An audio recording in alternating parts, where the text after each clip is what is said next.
llamarnos también, podemos obviamente orar unos por otros.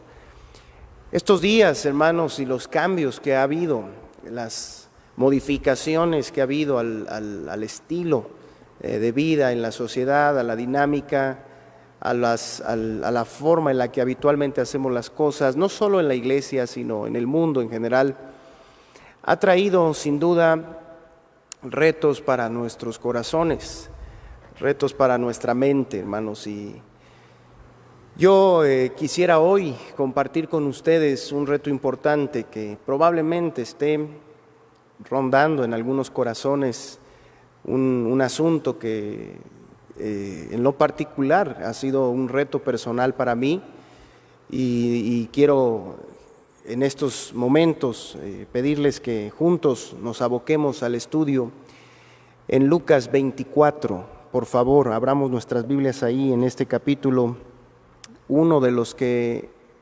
narra el evento tan valioso que se llama la resurrección de Cristo. Ese evento que no tiene comparación, ese evento que no solo bíblicamente y en cuanto a la fe, sino que en la vida diaria, en la vida práctica, en la vida real, sostiene nuestra fe, nuestras convicciones y nuestra obediencia. Si Cristo no resucitó, dice Pablo, vana es nuestra fe y vana es también nuestra predicación, porque si Él no resucitó, entonces nos estamos reuniendo a adorar a un muerto, hermanos, y eso no tendría ningún caso, ningún sentido, pero no fue así, no es así. Gracias a Dios tenemos la certeza por las Escrituras y también por la historia misma de que al tercer día nuestro Señor resucitó.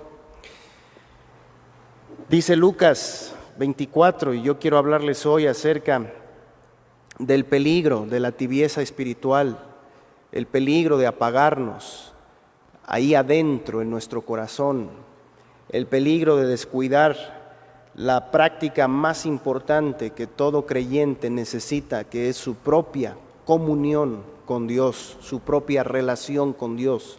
Gracias a Dios por todos los medios digitales, por los recursos que podemos usar para seguir escuchando la palabra y edificarnos. Pero si nosotros en lo personal no buscamos al Señor, no buscamos su rostro y no estamos continuamente sentados a sus pies, corremos un grave peligro, el peligro de irnos enfriando, el peligro de irnos entibiando, hermanos. Y eso es algo que en estos días, por las modificaciones, somos tentados a dejar que suceda, por las distracciones, porque el tiempo transcurre y muchas veces nos vemos tentados o forzados, entre comillas, a usarlo de otras maneras. Creo que algo que podemos hacer y que va a ser muy provechoso es estar reforzando cada uno de nosotros nuestra relación personal con Dios. De eso advierte este precioso capítulo. Dice el versículo 1, que es donde empieza la narración del suceso más importante, no solo de la cristiandad, sino del mundo entero, aunque muchos no lo reconocen así, pero es por mucho este evento el más impactante de todos los que la Biblia pueda contener, el hecho de que el Señor Jesús al tercer día venció la muerte. Dice: el primer día de la semana, muy de mañana, vinieron al sepulcro trayendo las especias aromáticas que habían preparado y algunas otras mujeres con ellas. Y hallaron removida la piedra del sepulcro, y entrando no hallaron el cuerpo del Señor Jesús. Aconteció que estando ellas perplejas por esto, he aquí se pararon junto a ellas dos varones con vestiduras resplandecientes, y como tuvieron temor y bajaron el rostro a tierra, les dijeron: ¿por qué buscáis entre los muertos al que vive? no está aquí, sino que ha resucitado. Acordaos de lo que os habló cuando aún estaba en Galilea, diciendo: es necesario que el Hijo del Hombre sea entregado en manos de hombres pecadores y que sea crucificado y resucite al tercer día. Entonces ellas se acordaron de sus palabras. Eso habla de la gran sensibilidad que generalmente, no siempre, pero generalmente tienen las mujeres ante la palabra.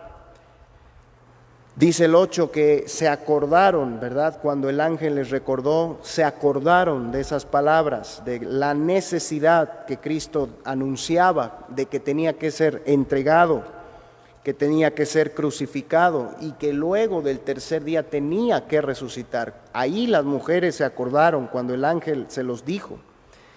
Y dice el 9, y volviendo del sepulcro dieron nuevas de todas estas cosas a los 11 y a todos los demás, ¿verdad? Tal vez un grupo como de 70 estaban en ese grupo que el Señor Jesús había dejado especialmente sensible y capacitado para hacer el ministerio. Es muy probable que cuando volvieron estaba ese grupo ahí, un grupo grandecito, mediano. Y luego dice ahí quiénes eran las que habían encontrado la tumba vacía y habían recibido el informe del ángel. Dice el 10, eran María Magdalena y Juana, y María, madre de Jacobo, y las demás con ellas, quienes dijeron estas cosas a los apóstoles. Mas a ellos les parecían locura las palabras de ellas y no las creían. Pero levantándose Pedro, corrió al sepulcro y cuando miró dentro, vio los lienzos solos y se fue a casa maravillándose de lo que había sucedido. El apóstol Juan nos ayuda a saber que no fue solo Pedro, sino que iban Pedro y Juan hacia el sepulcro en esa ocasión. De los 11 que estaban ahí ya sin Judas, Pedro y Juan fueron los más sensibles a la noticia de la resurrección de Cristo. Y cuando ellos llegaron, vieron los lienzos solos y se maravillaron. Pedro, algo quiere Pedro con nosotros, hermanos, porque esta mañana lo vimos en acción en la barca, muy arrojado, muy envalentonado en fe, y aquí lo vemos igualmente sensible, con asombro en su corazón, dejándose impactar por lo que las mujeres le habían notificado. Pero luego se nos va a narrar acerca de 2 discípulos. Dice el 13, y he aquí, 2 de ellos iban el mismo día a una aldea llamada Emaús. Interesante el nombre Emaús, quiere decir fuentes tibias. Ese lugar tenía y era famoso porque tenía manantiales, tenía río de donde el agua, hermanos, estaba tibia por la distancia que recorría y otros factores, según he estudiado acerca de este lugar, el agua estaba tibia y algunos creen que incluso llegaba a producir vómito a los que la bebían así. Este lugar llamado Fuentes Tibias es el lugar a donde estos discípulos se dirigían en el día de la resurrección del Maestro. Qué interesante. El día más importante, cuando Jesús se levanta de la tumba y está incesantemente activo, ministrando, yendo al cielo y viniendo a la tierra, porque hizo varias cosas, cumplió varios ministerios ese día. Uno de ellos fue presentar su preciosa sangre por nosotros en la presencia del Padre. Y otro de ellos fue estarse apareciendo cerca de 12 veces a diferentes personas. Ese mismo día estos 2 discípulos iban caminando, iban rumbo a Fuentes Tibias, iban rumbo a Emaús. Y dice ahí que estaba a 70 estadios de Jerusalén. Y dice el 14 que iban hablando entre sí de todas aquellas cosas que habían acontecido. Eso quiere decir que estaban charlando, que estaban hablando acerca de las muchas bendiciones, maravillas, acerca de las muchas enseñanzas, acerca de todo lo que el Señor Jesucristo en su ministerio había venido haciendo, los resultados que había obtenido, las cosas que les habían impresionado, las conversiones sin duda de que habían sido testigos, y obviamente estaban también platicando acerca de los últimos días y cómo el Señor había sido muerto. Estaban estos hombres, dice el 14, hablando entre sí de todas aquellas cosas que habían sucedido. Sucedió, versículo 15, que mientras hablaban y discutían entre sí, Jesús mismo se acercó y caminaba con ellos. Yo tengo en mi Biblia esa frase especialmente marcada, hermanos, con rojo, la tengo subrayada. Y si usted acostumbra y puede y quiere hacerlo, subraye esa frase. Porque mientras los discípulos venían hablando y platicando alrededor de todo lo que había acontecido, Jesús, dice el versículo 15, se acercó. ¿Y qué hacía, hermanos? Caminaba con ellos.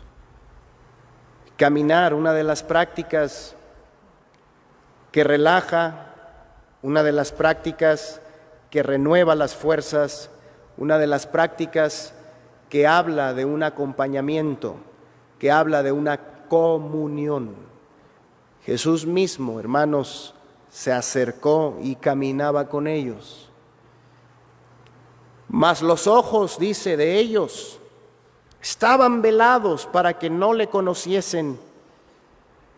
Y les dijo: ¿qué pláticas son estas que tenéis entre vosotros mientras camináis? ¿Y por qué estáis tristes?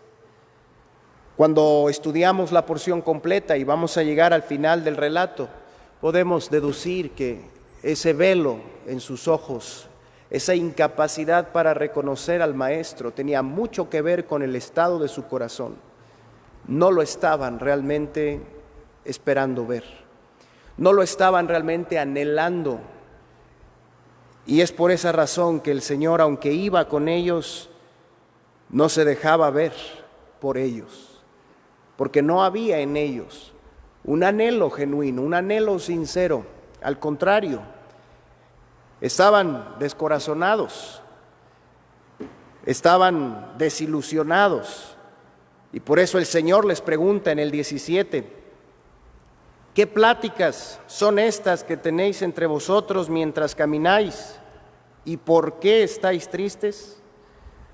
Respondiendo uno de ellos, que se llamaba Cleofas, le dijo: ¿eres tú el único forastero en Jerusalén que no ha sabido las cosas que en ella han acontecido en estos días?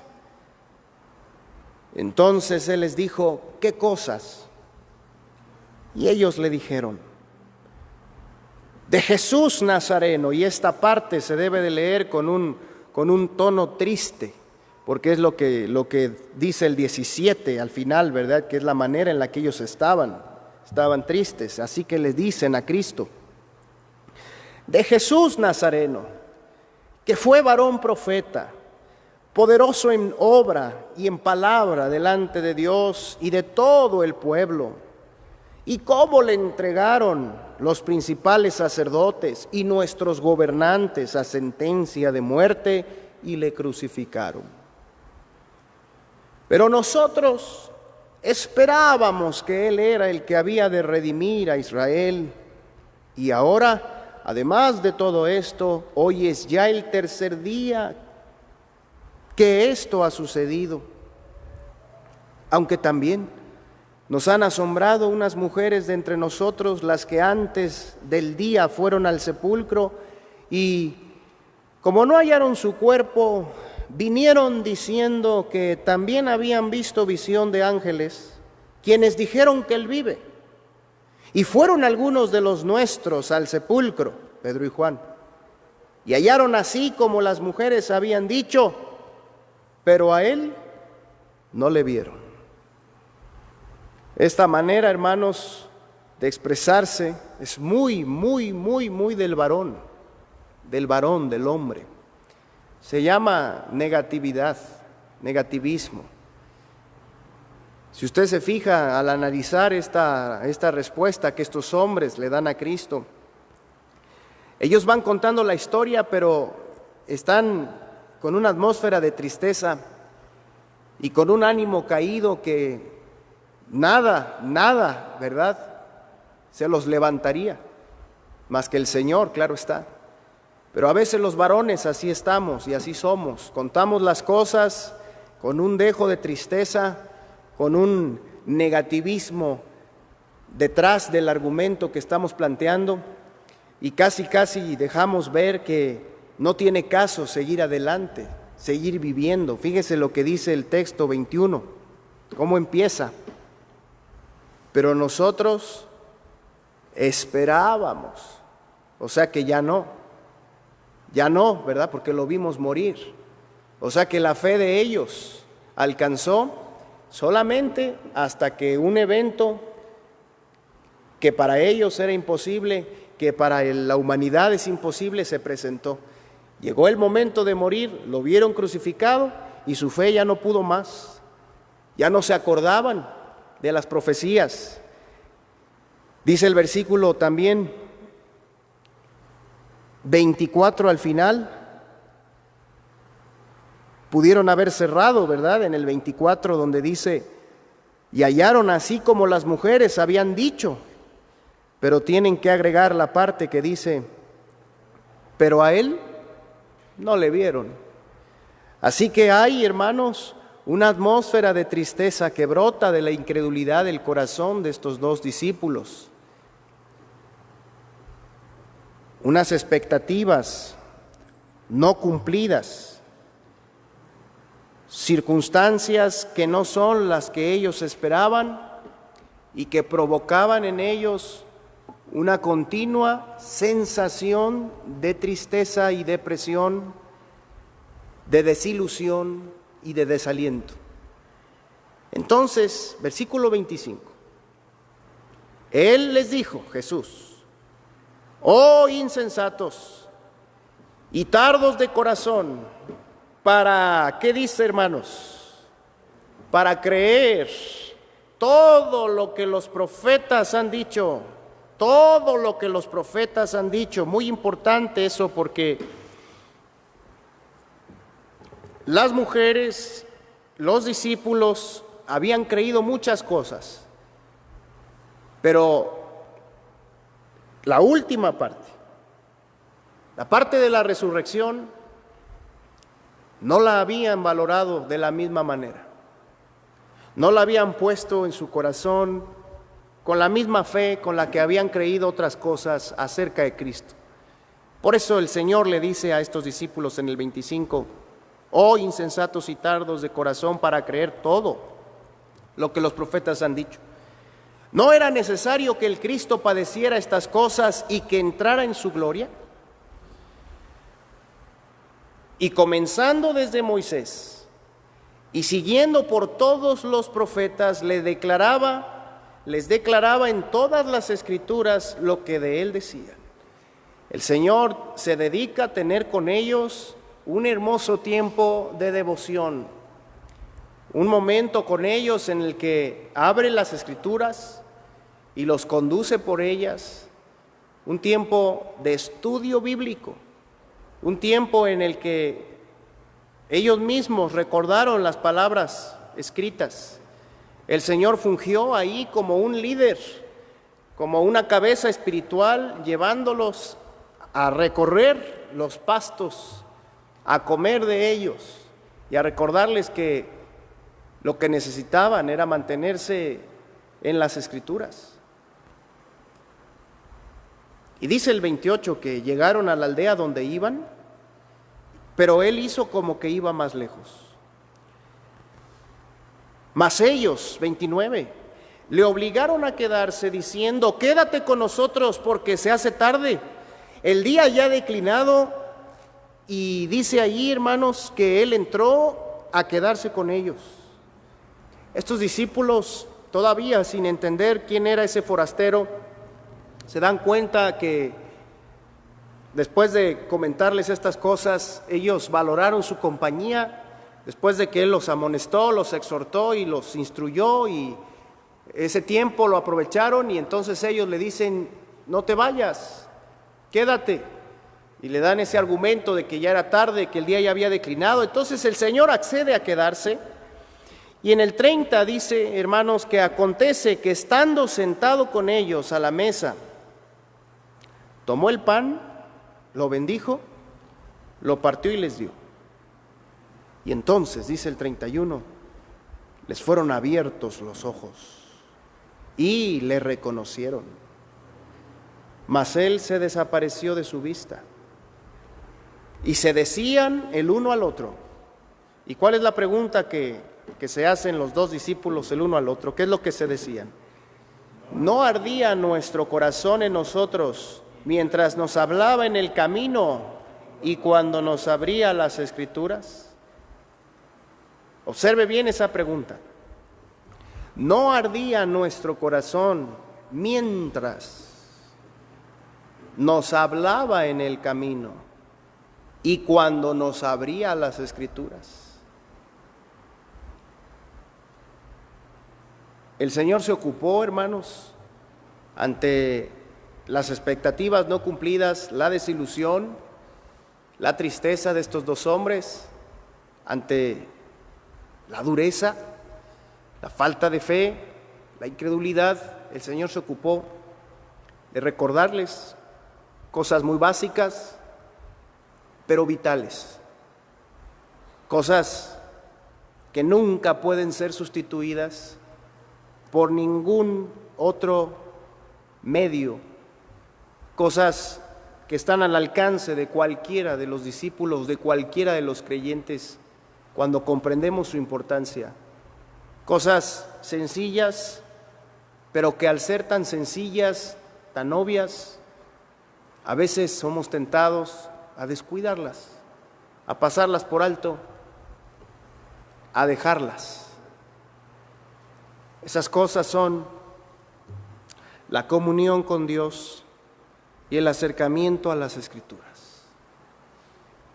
Estos dos discípulos reciben del Señor esa hermosa atención, y dice en el 33, ahí es donde vemos los resultados de esto, que levantándose en la misma hora, volvieron a Jerusalén y hallaron a los 11 reunidos y a los que estaban con ellos, que decían: ha resucitado el Señor verdaderamente y ha aparecido a Simón.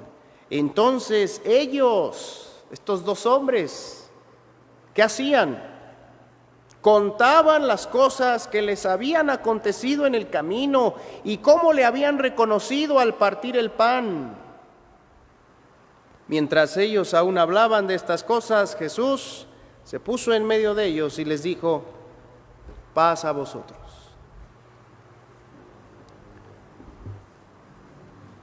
El mundo, hermanos, está sufriendo el cumplimiento de una de las profecías de los últimos tiempos, que en Mateo 24:12 dice así: y por haberse multiplicado la maldad, el amor de muchos se enfriará. El amor de muchos en el mundo se está enfriando. Está cundiendo el egoísmo, la comodidad, la concentración en las propias necesidades, la elevación de los propios temores, y se está perdiendo la decisión de vivir para los demás, de ser buenos, al amparo de la propia seguridad. Se está descuidando, hermanos, la misericordia. Y gracias a Dios por muchos que la promueven en tiempos como los que vivimos, pero en general el mundo está sufriendo del cumplimiento de esta profecía, una profecía de enfriamiento generalizado, una profecía que habla, hermanos, ahí en Mateo, de que el hombre estará con una multiplicación de maldad. Esa palabra quiere decir estar sin ley, anarquía. Y cuando hay anarquía, hay desorden, y cuando hay desorden, entonces no hay amor. Daniel capítulo 12 profetiza también que en los últimos días la ciencia aumentará y que muchos correrán de aquí para allá. Daniel en el capítulo 12 dice que la ciencia aumentará, una profecía que vemos cumplida en nuestros días, reflejada en la invención de muchas tecnologías que vienen, sí, ayudando y siendo medios de comunicación masivos y permitiendo lo que hoy estamos disfrutando, que es transmitir el culto en vivo.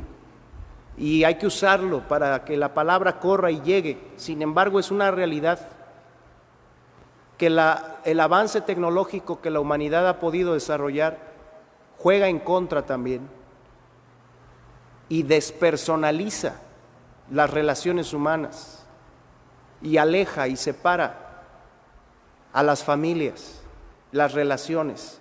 Y creemos que por estar al pendiente de alguien en una red social o que por estar al pendiente de alguien en una conversación ya estamos dándole mantenimiento a esa relación. Podemos llegar a pensar así. El crecimiento de las tecnologías, hermanos, está siendo muchas veces usado para separar, para deshumanizar, siendo que podríamos usarlo para lo contrario, siendo que podríamos usarlo para hablar con otras personas, interesarnos por ellas, siendo que podríamos usarlas para enviar mensajes calurosos, de afecto, de ánimo. Algo sucede en el mundo, que mucha gente, a partir de las tecnologías que han surgido, solamente hace notar su egocentrismo, su vanagloria, y es doloroso, pero es una realidad. El mundo se está enfriando cada vez más. Y sobran las personas que usan los medios de la tecnología para ofenderse unos a otros, para transmitir muchos mensajes, imágenes y contenidos que tientan al pecado, que tientan al mal. El mundo, hermanos, está experimentando, entre muchas cosas, frialdad.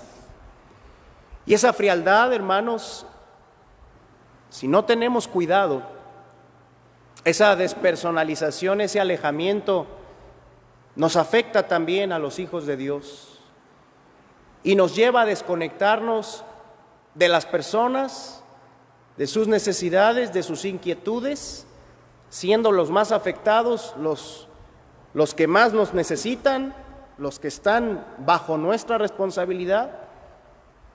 Y es triste que algunos creyentes se dejan afectar por estas realidades que el mundo está sufriendo y en sus hogares están fríos para con las personas con las que conviven, y eso va dejando tristes consecuencias a lo largo del tiempo.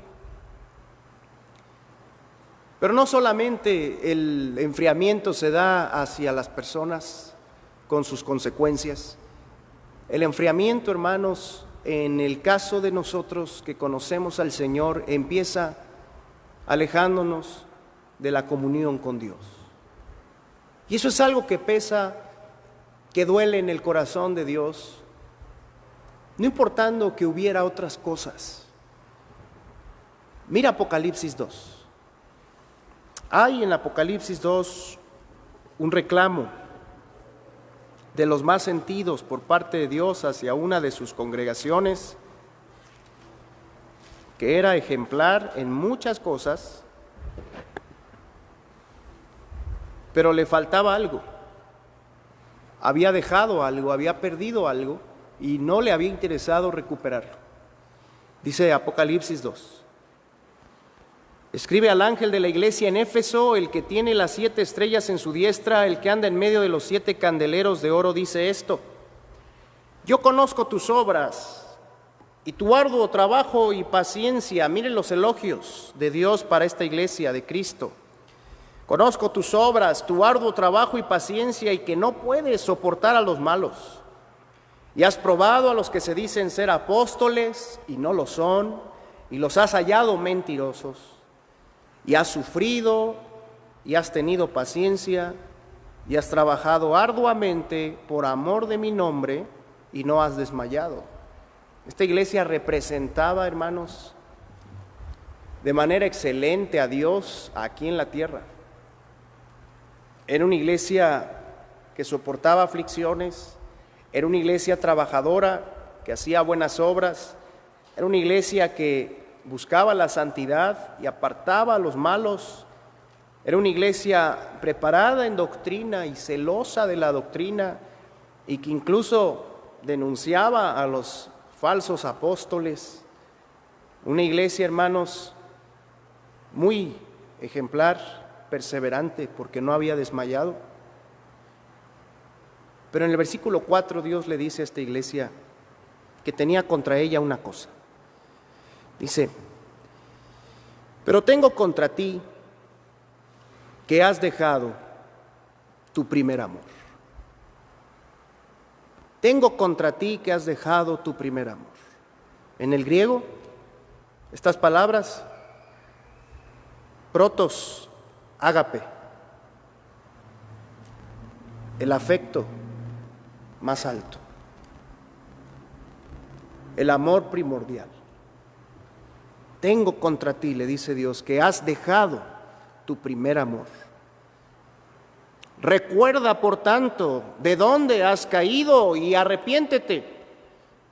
Y haz las primeras obras, las que brotaban del primer amor. Recuerda, le dice, de dónde has caído, de ese primer amor. Y arrepiéntete, vuélvete. Y haz las primeras obras. Y luego viene la advertencia, dice: pues si no, vendré pronto a ti, quitaré tu candelero de su lugar, o sea, tu capacidad de alumbrar, tu capacidad de suministrar calor, la voy a quitar de ti si no te hubieres arrepentido. Luego también en el capítulo 3, versículo 14, a la iglesia de la Odisea le dice Dios en el 3:15: yo conozco tus obras, que ni eres frío ni caliente, ojalá fueses frío o caliente, pero por cuanto eres tibio y no frío ni caliente, te vomitaré de mi boca.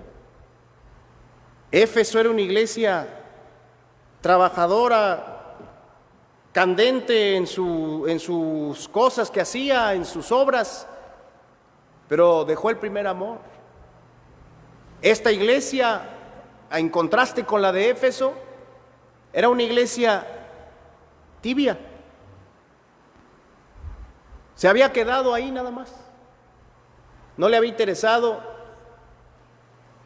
el ejemplo de Éfeso, ¿verdad? El ser una iglesia servidora, paciente, trabajadora, pero tampoco se había desviado al mal camino, de manera que había hecho como una coraza, había hecho una capa ahí de tibieza, difícil de penetrar, porque pensaban de ellos mismos así. Mira, dice el versículo 17: porque tú dices, yo soy rico, me he enriquecido y de ninguna cosa tengo necesidad.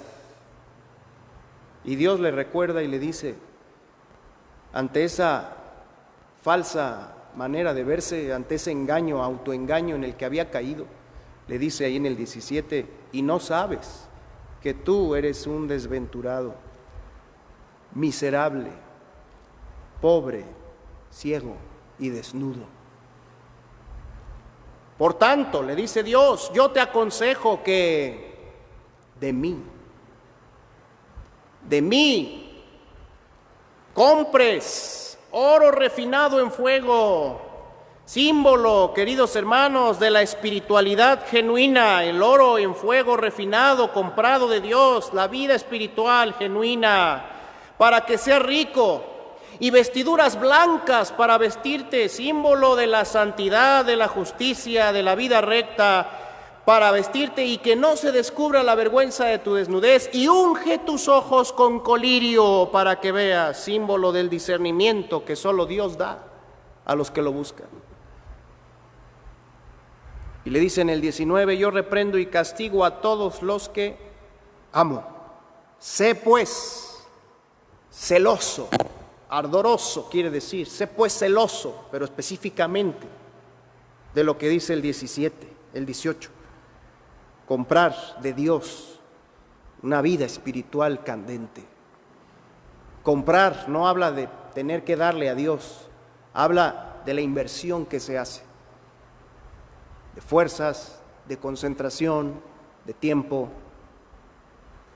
Cuando estamos abriendo las Escrituras, separándonos de distracciones, incluso dejando en las manos de Dios todo lo que pueda venir y sentándonos a sus pies, sobreponiéndonos al cansancio, a diferentes preocupaciones y síntomas físicos y emocionales y buscando estar en su presencia.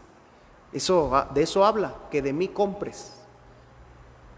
Y luego, hermanos, dice el 20, he aquí, yo estoy a la puerta y llamo.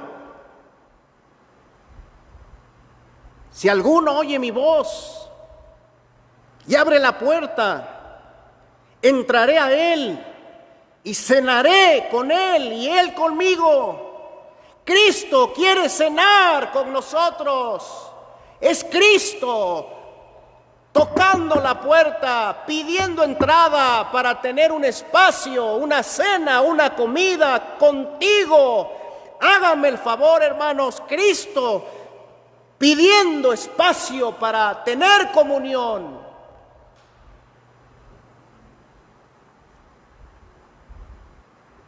Ese es uno de los rasgos que podemos valorar y agradecer del Señor, que Él mismo se acerca porque quiere caminar con nosotros. Yo realmente he pensado a veces que mi vida no es nada que el Señor pueda valorar o que le pueda interesar, que no hay mucho que ofrecerle. Y creo que es verdad de todos nosotros. ¿Qué de nuestras vidas le puede a Él asombrar? Sin embargo, en su infinito amor, Él disfruta, Él busca, Él toca la puerta, Él llama, porque se da cuenta que hay corazones que lo han dejado y que están en muchas otras cosas y no perseverando en darle al Señor tiempo, dedicarle a Cristo, dedicarle a las Escrituras las mejores horas del día, en donde se está más despierto. Esas no, las usamos para divertirnos, las usamos para trabajar, las usamos para tantas otras cosas, en lugar de darle al Señor esa hora, esas 2 horas, esos momentos, esos instantes del día, de la semana. Lucas 24, volvemos, por favor, hermanos. Hay 5 características de los corazones tibios, de los corazones sin ardor, de los corazones que dejando la comunión, dejando el tiempo con las Escrituras, empiezan a manifestar. Hay 5 5 señales, hay 5 evidencias que estos hombres, caminando a fuentes tibias, iban manifestando. Y si algunas de estas 5 características te proyectan a ti, te reflejan, reconócelo en esta tarde y ven al Señor en comunión. Primero, un corazón que está caminando a la tibieza, un corazón que ha dejado al Señor, habla en tiempo pasado, dice el versículo 13. Y aquí dice ahí, 2 de ellos iban el mismo día a una aldea llamada Emaús, que estaba a 70 estadios de Jerusalén, e iban hablando entre sí de todas aquellas cosas que, ¿qué dice, hermano? Habían acontecido. Corazones tibios, corazones sin ardor del Señor, hablan en tiempo pasado. Viven recordando los recuerdos del pasado. Viven de proyectos del pasado. Viven de acontecimientos del pasado. Viven añorando. Ese es un síntoma de la tibieza. Han perdido o están perdiendo la visión del futuro. No están cuidando el presente, administrando el presente. Están recordando el pasado. Miran hacia atrás, no miran hacia adelante. No tienen la fuerza, el calor para mirar hacia adelante. Están hablando de lo pasado. Recuerdan y piensan en los que ganaron para Cristo y no en los que podrían ganar. Recuerdan a los que edificaron y no a los que podrían edificar. Recuerdan lo que enseñaron, pero no se ponen a pensar en lo mucho que podrían enseñar. Anhelan lo que fueron, pero no visualizan lo que podrían ser. Y se detienen en esos pensamientos que los estancan, que los paralizan. ¿Estás tú más enfocado en lo que fue o en lo que podría ser con la ayuda de Dios?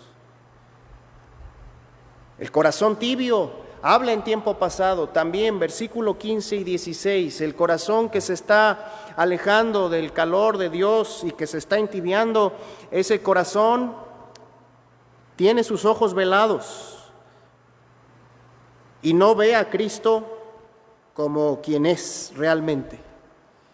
Dice el 15, sucedió que mientras hablaban y discutían entre sí, Jesús mismo se acercó y caminaba con ellos, mas los ojos de ellos estaban velados para que no le conociesen. Eso habla, hermanos, de una incapacidad para reconocer y discernir espiritualmente a Jesús y experimentar las bendiciones de tener un encuentro constante con Él en la intimidad y de disfrutar su presencia y de dejarnos impactar por Él y de verle en acción. Espiritualmente ya no está con nosotros, sin embargo, a través de las Escrituras, dice 2 Corintios 3:18, lo vemos como en un espejo. Vemos su gloria como en un espejo. Este es el espejo, hermanos, en el que vemos al Señor. Lo vemos a cara descubierta, como en un espejo. Pero hay muchos creyentes que han descuidado su relación, su comunión con Dios, y que han estado acostumbrándose demasiado a lo que otros hablan de Dios, a lo que otros cuentan, a lo que otros han escrito, y no están yendo a la fuente, y entonces su capacidad para encontrar a Cristo, para reconocerle, porque es diferente leer de Cristo que estar con Cristo. Es diferente. ¿No te ha pasado que puedes leer y sientes como que no pasó nada? A eso me estoy refiriendo. Cuando eso empieza a pasar, que nuestros ojos están velados, hay que recordar que eso es un síntoma, hermanos, de la tibieza. En tercer lugar, versículo 17, el corazón que se está entibiando, que se está enfriando, habla y discute, pero no habla con Dios. Tiene mucho que decir y mucho que discutir y mucho de qué hablar. Dice el 17, y les dijo, ¿qué pláticas son estas que tenéis entre vosotros mientras camináis, y por qué estáis tristes? Estos tiempos que vivimos, hermanos, nos dan para hablar de muchas cosas, para estar al pendiente de muchos asuntos, para estar distraídos en muchas cosas y no estar hablando con Dios.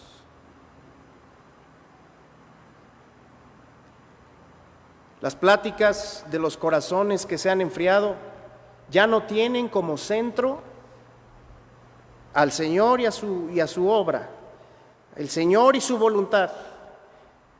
Corazones así ya no les interesa tanto citar la palabra de Dios, hablar con la palabra de Dios, como dice la Biblia, que nos edifiquemos y hablemos unos a otros, inclusive con salmos, himnos y cánticos espirituales.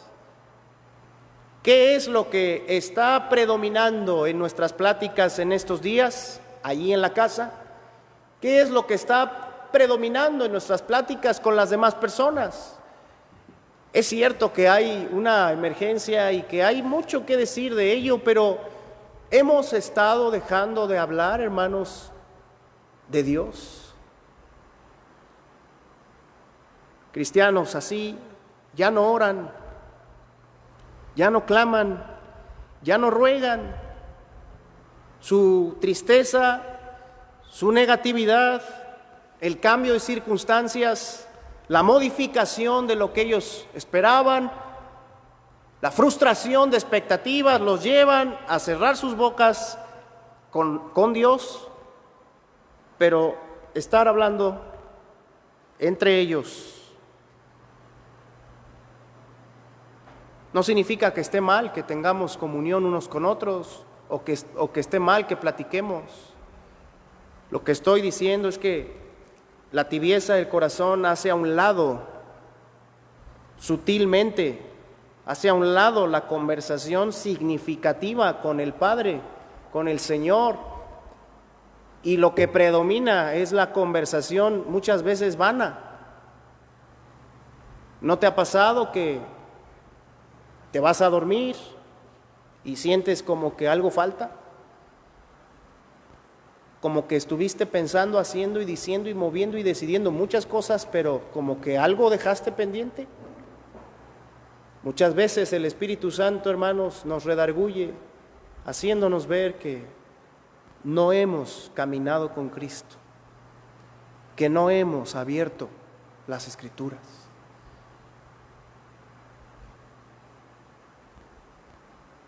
Los corazones que se están enfriando, obviamente empiezan a cosechar y están tristes. Versículos 17 en adelante. Les dice ahí al final del 17, ¿y por qué estáis tristes? Y le responde Cleofas, ¿verdad? ¿Eres tú el único forastero en Jerusalén que no sabe las cosas que han sucedido en estos días? ¿Qué cosas? Y empieza a hablar, como ya lo dije, con un tono depresivo, de tristeza, y a citar a Jesús Nazareno y lo que hizo y la obra que llegó a hacer. Y luego viene el énfasis de estas cosas, ¿verdad?, que mencionaba hace rato. Dice, pero nosotros, el 21, esperábamos.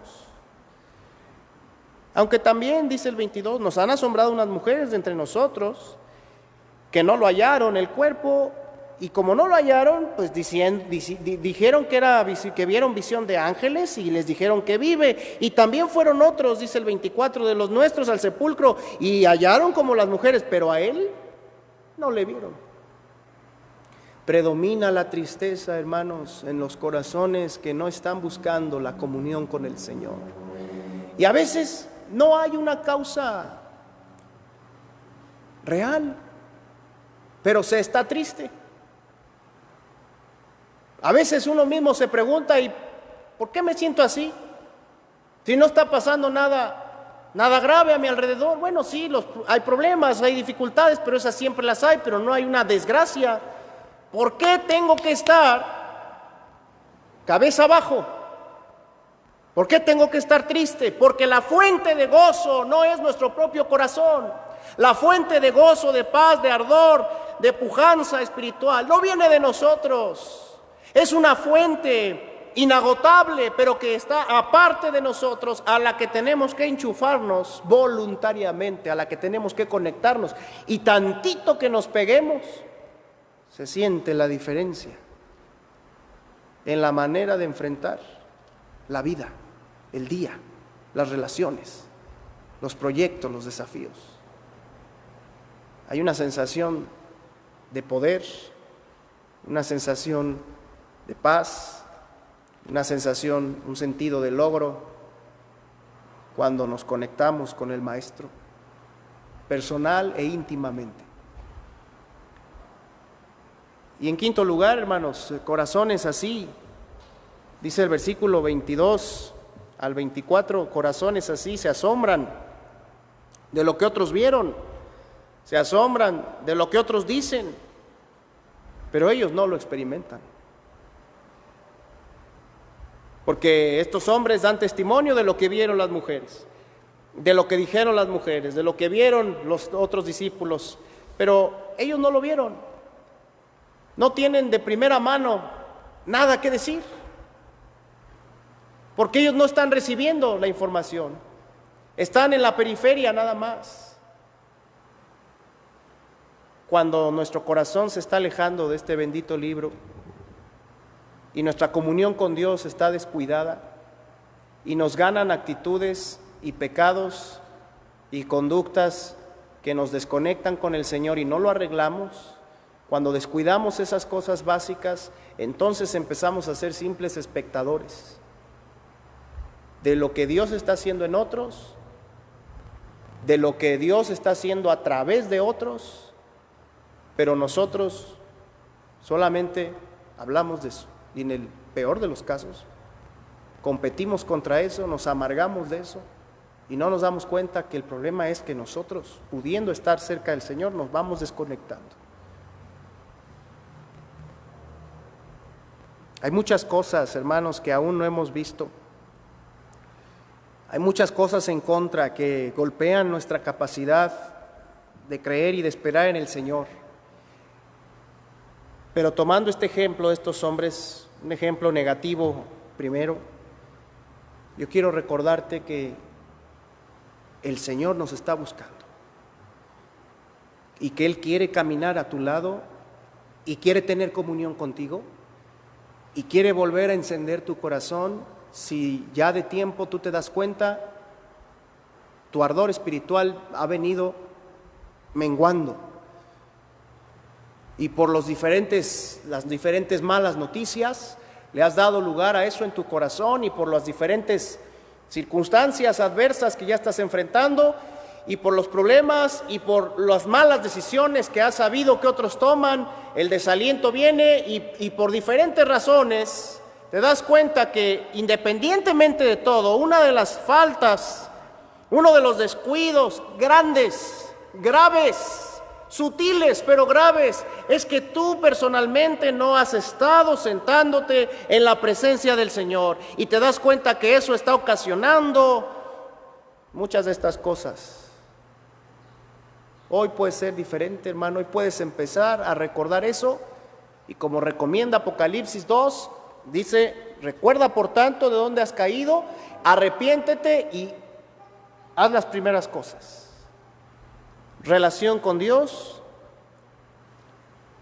evangelismo personal, buenas obras, oración, misericordia. Relación con Dios y las cosas básicas. Eso siempre será lo fundamental, siempre.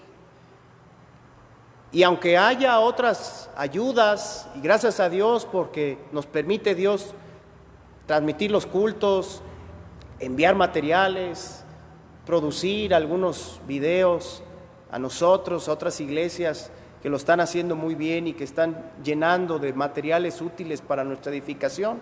Puede haber 1000 y puede haber millones, pero si nuestro corazón, hermanos, no está conectado con el Señor, si nuestra comunión diaria con Dios no está siendo cultivada, de nada sirve lo demás.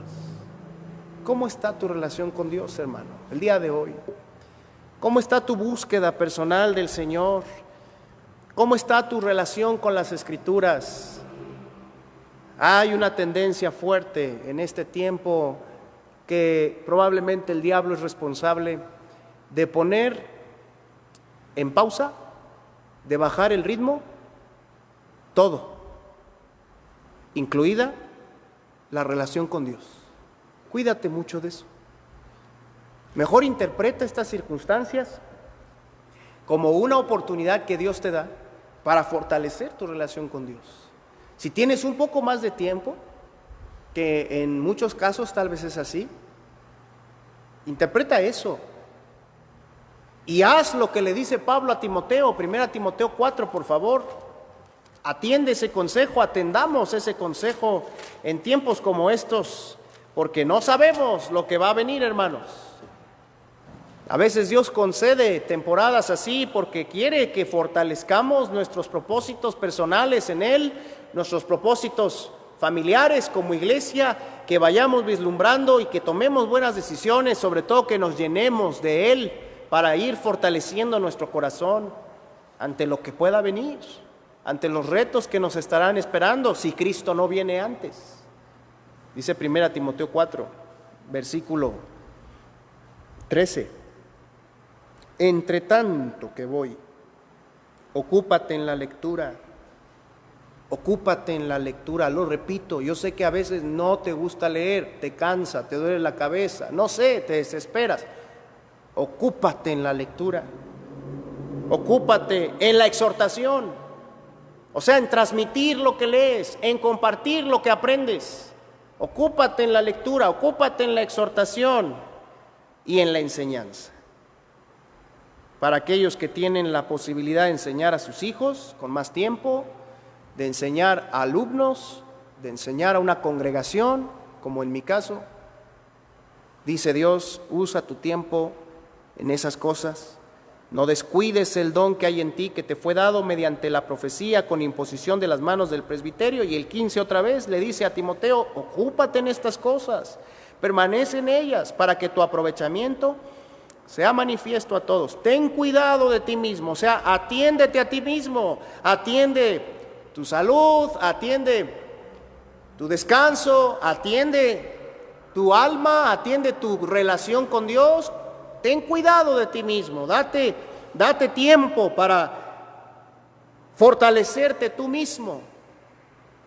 Ten cuidado de ti mismo, de la doctrina, persiste en ello, pues haciendo esto te salvarás a ti mismo y a los que te oyeren. Fortalecernos a través de la comunión con Dios, hermanos, es lo único que nos va a librar de la tibieza. Volver a lo básico, al primer amor.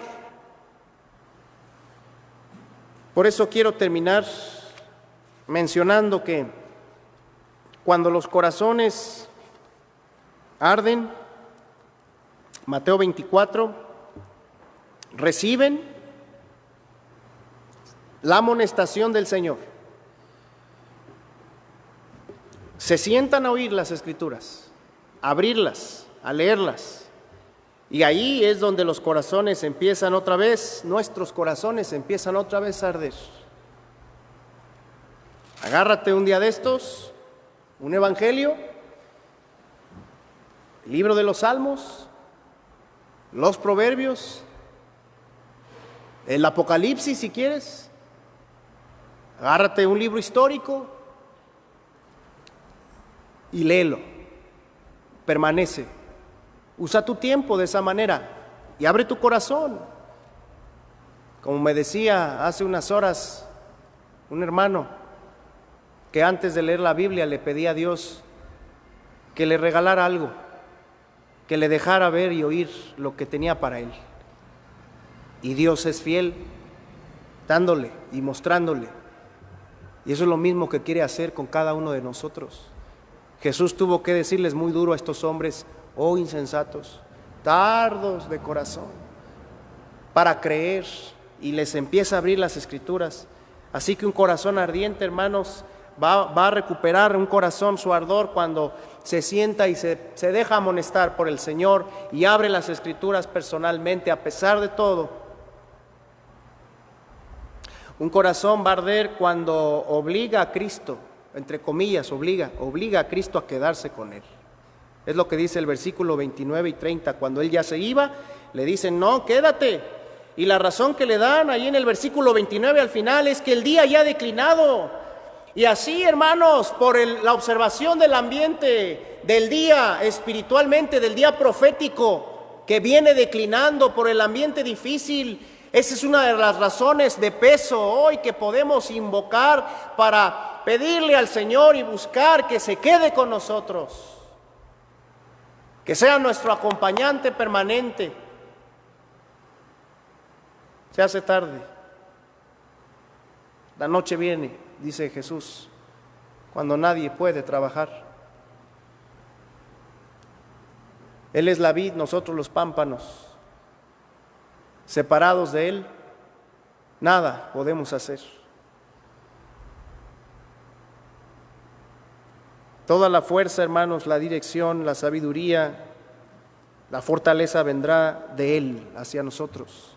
Reforcemos nuestra relación con Dios, busquemos pasar tiempo con Cristo.